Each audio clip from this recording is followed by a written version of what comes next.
Exactly. Like if you read, which we read what is the other surrendered book by? The Michael Singer. Yes. Yeah, the Surrender Experiment. Or no, Yeah. well, he did that one. I don't think we read that one though. I think we did. It's along the same lines though. Yeah, it's yeah, about it's the same, surrendering to life. Exactly. So yeah. if you look at this book title and you're like, I'm not going to surrender. Yeah. Like, go read a book like that as well too, because that will help you realize that letting go in your life, right, not just if you're a wife, right, will help you. And here's the thing about that, because women are like, oh, I'm not going to submit to a man. I'm not going to surrender to a man. And look, I get the perspective of that, but you have to realize when you're saying those things and asserting yourself in that way, you're being childish. Right. Because as a man, I surrender to plenty of things. If I go, always just example, if I go to a MMA studio or whatever, or kickboxing, and I have an instructor there, I don't go into the class and be like, you can't tell me what to do. Yeah. I'm like, yes, sir. You paid for them to tell you what to do. I chose to submit to you. I chose to submit to your authority, and I will do it because that's what I chose, because that's why I'm here. Right. And so it's like when people present that, they're like, oh, I don't need to surrender to someone, or no one can tell me what to do.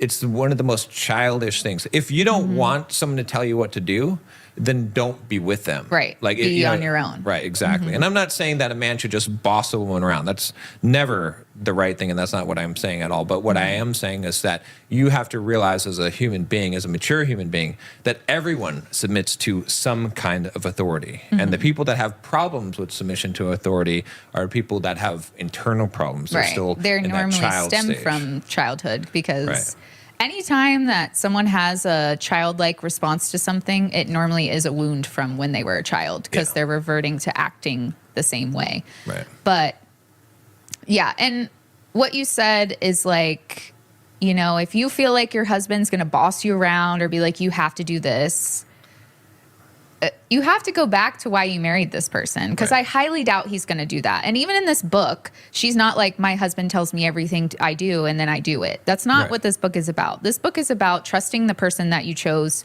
to be with. Right. And that's why a lot of times, even though you say like you're the authority, which you are, you talk about leading, which means leading by example. Exactly, yeah. That is what you have to do. You have to do that if you are a man in the relationship. You have to do that to your own children, because you can't even tell your children, do this, and then you're doing something different. They're going to do what you're doing. They're going to do what they see rather than what they're told.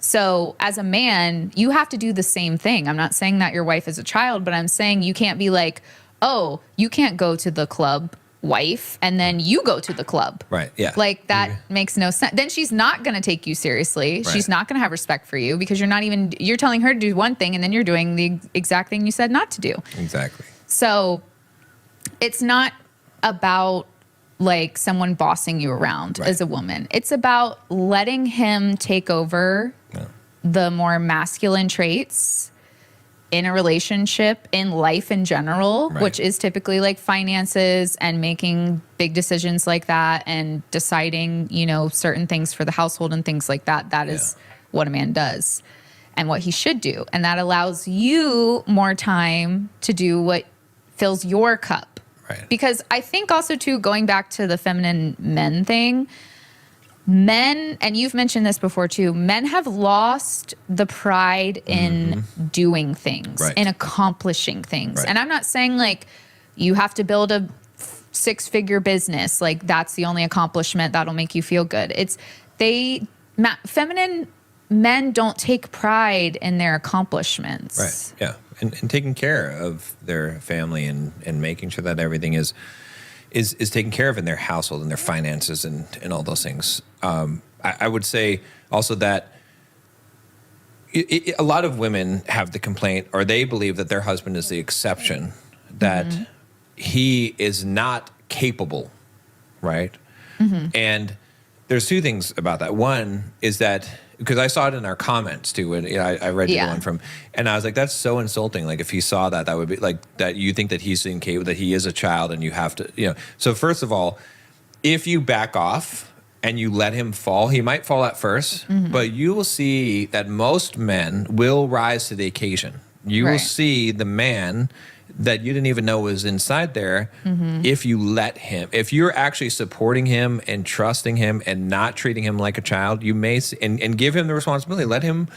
He may step up. He probably will. Most men will step up. And the second thing is, if you think so little of the person that you're with, that you think that they're a child that needs to be taken care of, that they can't handle things on their own, that's probably the most insulting thing. Well, that's that if he knew that about you, he would probably divorce you. That's a total lack of respect, like she talks about. Yeah, it's the worst that you could possibly. Because you can't think that about your husband if you respect him. Right.